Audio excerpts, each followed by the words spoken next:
Сәлеметсіздер ме? 2 наурыз дүниежүзілік дауыстап оқу күніне арналған ашық микрофон акциясына байланысты сүйікті шығармаларды оқимыз.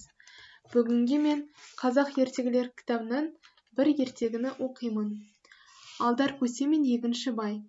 Көсе қой айдап келе жатса, бір бай қос өгізбен жер жыртып жүр екен. Көсе сәлем береді, ол сәлемін алады. Көсе: сіз өте шаршаған екенсіз.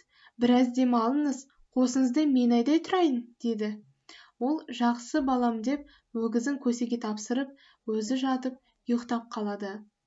Иесі қатты ұйықтап кеткен кезде өгіздерінің құйрықтарын кесіп алып, жерге қадап қойып өгіздерді бір қырдан асырып тастайды. Біраздан соң байды оятады. Бай, өгізіңіздің бұрынғы мінезі осындай ма еді? Жоқ, мен айдаған соң осылай болды ма? Өгіздеріңіз өкіріп жерге кіріп кетті. Құйрықтары мынау, көрініп тұр, деп шаншылып тұрған құйрықтарды көрсетті. Бай: өгіз жерге кіруші ме еді, деп барып, құйрыққа жабысып тартты.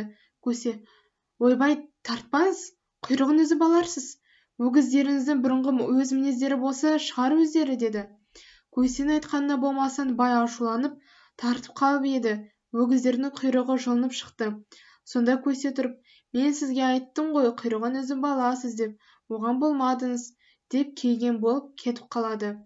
Сөйтіп көсе үйіне келіп мал-малданып, жан-жанданып, мұратына жетіпті.